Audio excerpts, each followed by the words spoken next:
The British soccer team we all missed is finally back. The two-time Emmy-winning series Ted Lasso has returned for its third season on Apple TV. Let's take a look. Hey, Coach, I don't know about you, but kind of feels like it's getting a little stuffy in here, yeah? Like one of those days you want to have class outside. What the you two talking about? We are outside. All right, there he is. Brendan Hunt joins us. Brendan, thanks so much. We really appreciate it. Those who love the show and watch the show know you play Coach Beard, who is really Ted Lasso's rock through the series. That chemistry, you're also a writer of the show. That chemistry is, I think, one of the things that makes the show so special. When you were writing it, was that the plan? To lean into chemistry of Beard and Ted? Yes and no. Like, you know, Beard is just there for Ted. He's going to fill in the blanks of whatever Ted needs. And since Ted is really good at talking, Beard doesn't have to do that much. So he's just, you know, verbally anyway. So he's just there to be the ready, steady rock of support. The series comes back after Kitman turned assistant coach Nate leaves AFC Richmond behind, tearing up that famous Believe sign. How do you think audiences are going to be impacted by that happening at the end of the season and where it's obviously going, if I'm reading between the lines correctly? I think almost like that week, Jason was like, I think he's got to tear up the Believe sign. And we're like, whoa, okie dokie.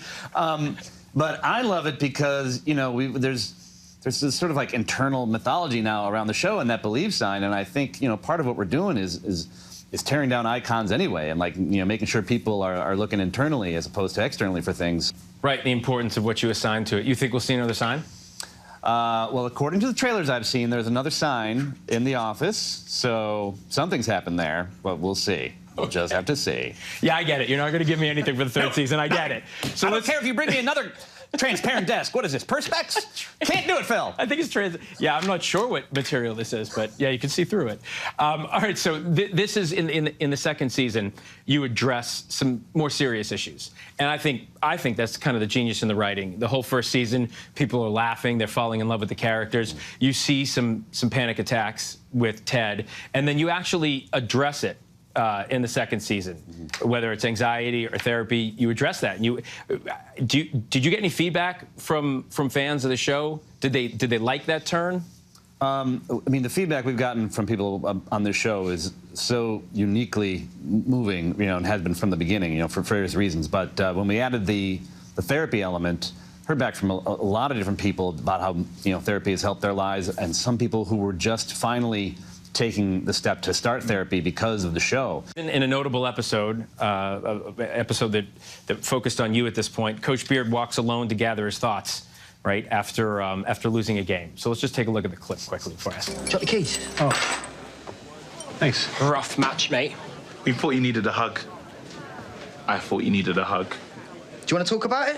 We can talk and drink as long as we talk about anything but the game and drink.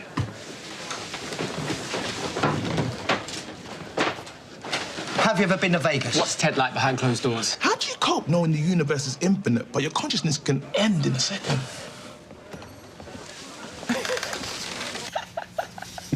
So Ted seems to lean on other people, you being one of them in the show.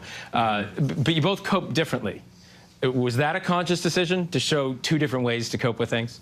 Yeah, I mean, we have to draw the lines of separation between these guys where we can, you know, and one is Beard really enjoys surrendering to the night, wherever it may take him, and saying yes to whatever doors open to him, even if they take him down the occasional dark alley. Co-star Jason Sudeikis obviously said season 3 is the end of the story that you guys wanted to tell. I don't know if he outright said it, but that sounds like that this may be the final season. Whether it is or isn't, you may not even know that right now, and you may. We truly don't. I'm like a lie detector. Give me your, let me get your wrist. No, so you truly don't, but has anybody approached you, or have you thought about spin-offs to this? Because it is so wildly successfully, globally, it's such a success. Well, I think Brett Goldstein, who plays Roy Kent, is on record that he has a spin-off he's trying to pitch. And I don't know if Beard's in it. I have not been consulted. We'll Would just you have want to Beard see. to be in it? I mean, I thought Brett and I were friends. We're gonna find out. But in terms of what happens next, we really just don't know because, yeah, as you say, we always saw it as like a 3-movement suite, basically, and we're at the end of that 3rd movement now, Right. and that will be a kind of end.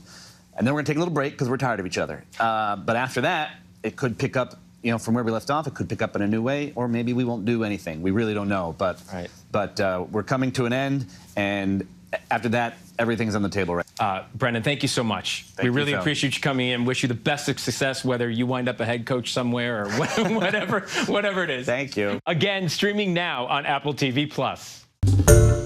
Hi, everyone. George Stephanopoulos here. Thanks for checking out the ABC News YouTube channel. If you'd like to get more videos, show highlights, and watch live event coverage, click on the right over here to subscribe to our channel. And don't forget to download the ABC News app for breaking news alerts. Thanks for watching.